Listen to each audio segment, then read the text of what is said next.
আপনারা যেটা করার করেন, সমস্যা নাই। আমার জবাব যে আপনি সুন্দরভাবে দিছেন এর জন্য আপনার কাছে কৃতজ্ঞ। একটা বিষয় বাবা আমার মাথায় জানি ঢুকতেছে না তেমন ভাবে। গান শুনলাম, আমরা অনেকগুলো সাধকের গানই আমরা অনেক সময় শুনে থাকি। বাবাজান যখন মিউজিক করতেছিলেন গানের মধ্যে আমি শুনলাম, প্রেমের গাছে একটা ফল রসে করে টলপল, সেই ফল গুরু খাইয়া শিষ্যেরে দিলে অমর হয় সে সংসারে। আসলে আমার একটা গান কালু শাহ ফকিরের গানটা। এখন কালু শাহ ফকির অনেক বড় মাপের সাধক, উনি অনেক বড় মাপের একজন ঊর্ধ্বের মানুষ ছিলেন। রাধা বল্লভ খুব উচ্চ মাপের একজন সাধক। রাধা বল্লভের এক কালামের মধ্যে আছে, জানো না রে ও ভ্রান্ত মন কিসে গুরুর ভজন হবে, যার সাথে নাই প্রেম প্রীতি তার পূজায় কি মন বসিবে, জানো না রে ও ভ্রান্ত মন কিসে গুরুর ভজন হবে। প্রেম সোহাগায় কাছে দেখে প্রিয় কিংবা প্রিয়জন, প্রাণ বল্লভ গোবিন্দ জেনে দিও তারে আলিঙ্গন, তোমার মুখে যাহা মিঠা লাগে সপে দাও প্রাণ বন্ধুর বুকে। কথা একটু খেয়াল করে বাজান, আমি ছোট মানুষ এমনিতেই কথা বেশি গুছায় কইতে পারি না। আপনারা যদি খেয়াল না করেন যেটা নিয়ে উঠছি এটাও ভুলে যাব। কালু শাহ ফকির বলল, প্রেমের গাছে একটা ফল রসে করে টলমল, সেই ফল গুরু খাইয়া শিষ্যেরে দিলে শিষ্য অমর হইব। রাধা বল্লভ বলল, নিজে খাইয়া শিষ্যেরে দিতে হইব, মানে শিষ্যে খাইয়া গুরুকে দিতে হইব, মানে তোমার মুখে যেটা মিঠা লাগবে ওইটা গুরুরে দিবা। বাজান আপনি একটু বলবেন, আমি খাইয়া আপনারে দিব না আপনি খাইয়া আমারে দিবেন। এক সাধকে বলল গুরু খাইয়া শিষ্যরে দিলে অমরত্ব লাভ করবে। আবার আরেক সাধক বলতেছে তোমার মুখে যেটা মিঠা লাগবে ওইটা গুরুর চরণে দাও। আমি তো বেকায়দার মধ্যে পড়ছি, আমি কি আগে খাইয়া আপনার চরণে দিব নাকি আপনি আমাকে খাইয়া দিলে আমি অমৃত খাইয়া সাধন মানে সাধক হয়ে যাব। এই জিনিসটা আসলে কি বাবা, এটা আমি আসলে অনেকক্ষণ চেষ্টা করছি, মানে প্রতিদিনই প্রায় গান, এরপরও এত টেনশন করলে আমি তো অনেকটা হয়ে গেছি। অনেকদিন হয়েছে, আর এমনিতে সারা রাত্র সজাগ থাকলে মানুষের অনেক কিছুই ঠিক থাকে না আর কি, শরীর স্বাস্থ্য এমনিতেই অবনতি হইতেছে। এখন আপনার এই কথা শুনে আমি যে টেনশনটা করছি বাবা এতক্ষণ সময়, মানে আমি চিন্তা করতেছি আমি গুরুকে কি করে ভক্তি শ্রদ্ধা করব, আমি কি আগে ওনার কাছ থেকে নিব না আমি কিছু দিব। আমাকে প্রশ্ন কইরা বসছে, কয় এটা দয়ালের দরবার থেকে ফায়াজ আইসা পড়ছে, তুমি আমার আগে কথাটা বলো, আগে ঋণ পরিশোধ করি বাজান। আপনি যেহেতু আমার সাথে একটু প্রেমের দেশে চলে গেছেন, আপনার সাথে কিছু না বললে তো আর হয় না। এখন আমরা একটা বিশাল গভীর জায়গায় চলে গেছি। গুরুকে প্রথম দেখলে তোমার কি দিতে হয়, কি করো গুরুর কাছে যাওয়ার পর, বলছো না কথাটা? হ্যাঁ, গুরুর কাছে যখন একজন শিষ্য যাবে আসলে তার করণীয়টা কি?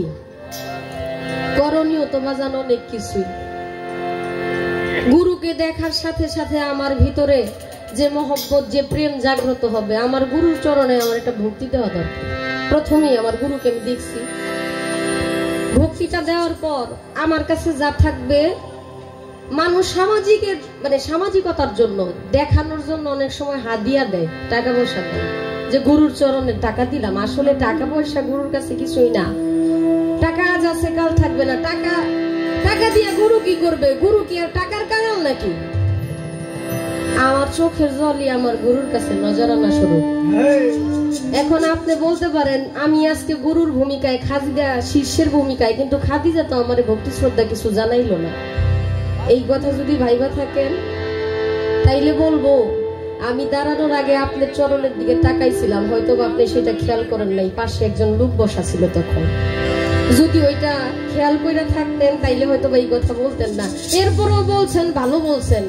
আমি যখন প্রথম বছর বায়াত হইতে গেছি, আজ থেকে 12 বছর আগে, মাইজভান্ডার শরীফ, আমার আব্বার সাথে বায়াত হইতে গেছি। হাই রে লোক রে বাবা, মাইজভান্ডারের যে মূল গেট, ওই গেট থেকে আব্বা আমারে কুলে করে নিয়ে গেছে। আমি তো অনেক ছোট, এত মানুষের জন্য দাঁড়ায় যাওয়ার সুযোগ নাই। আমার জুতাগুলা গাড়ির মধ্যেই রাখা ছিল, বাস দিয়ে গেছিলাম অনেকদিন আগে। তখন ওই বাসের মধ্যে যে সিটে বসার সুযোগ আমার নাই, এই সিটের উপরে যে মানে থাকে, ওই সিটের উপরে বসলে আমি এইভাবে সামনে দিয়ে দেখতে পারতাম গাড়ি যাইতেছে। আর এছাড়া সিটের ভিতরে দাঁড়াইলে আমি সিট বরাবর হয়ে যেতাম বাসের মধ্যে। আব্বার সাথে একসাথে বায়াত হয়েছি। প্রথম বছর বাজানের সাথে দেখা করার সুযোগ হয় নাই, খুব দূর থেকে সাদা এক কাপড় দিছে, ওই কাপড়ে দইরা বায়াত হয়েছি। এত ভিড়, দেখা করবো কেমনে? ভক্তি শ্রদ্ধা করার একটা সুযোগ লাগবে না? কারণ এত কিছু থাকলেও প্রথম করণীয় আমার ভক্তি দেওয়া, কিন্তু এত ভিড়ের জন্য ভক্তি পর্যন্ত যাইতে পারি নাই। বুঝছেন বিষয়টা? সেখানে তো এই অবস্থা হইছে। আশা করি আপনি আমার কথা বুঝতে পারছেন। আর যেটা আপনি চাইতেছেন, কারণ আমি তো যারে ভালোবাসি তার জন্য তো আমার সবকিছু উজাড় করে দিব। এটা একটু সামনে আছে বাজান, যেটা আমি দিব ওইটা 84 ভক্ত। ওই যে ভক্তিটা দিব ওইটার মধ্যে আর কোনো কিছু বাকি থাকবে না, সম্পূর্ণটা আপনার হয়ে যাবে। আশা করি আপনার কথার মীমাংসা আপনি পাইছেন। যদিও আপনার মতো অনেক বেশি কথা, অনেক সুন্দর করে কথা আমি বলতে পারি না, আমি ছোট মানুষ, জানি কি বলবোই কি, কিন্তু আমি খুব মানে দ্বিধাদ্বন্দ্বের মধ্যে আছি। আপনি শুধু খালি আজকে দ্বিধাদ্বন্দ্ব সরায় সরায় দিবেন। এই যে কুয়াশা পইরা আমার সব জিনিস এরকম অন্ধকার হয়ে যাচ্ছে, এই অন্ধকার যেন আর না থাকে, এগুলো আপনি সব পরিষ্কার করে দিবেন। গুরু হইল পরিষ্কার করার জন্য।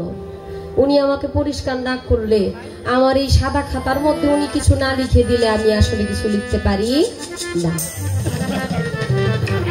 আপনারা যারা গুরু, আল্লাহর ওলি, আল্লাহওয়ালা, সাধক, তারা বলে দেহের মধ্যেই সবকিছু যা আছে ব্রহ্মাণ্ডে তাহা আছে মানব ভাণ্ডে। এখন এই দেহের মধ্যে যদি সবকিছুই থাকে, আমি তো বাবা এত কিছু পাই না।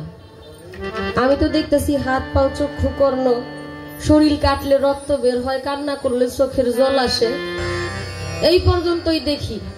আমি তো এত কিছু দেখি না। যদি এই দেহের মধ্যে সবকিছু থেকে থাকে, এই দুনিয়ার মধ্যে যা আছে সবকিছুই দেহের মধ্যে আছে, তাহলে এই দেহের কোরআন শরীফটা কোথায়? এই দেহের কোরআনটা আসলে আমাদের মধ্যে কোথায় আছে? এই বিষয়টা নিয়ে একটা গান রাখি, এরপর দেখা যাক কি হয়।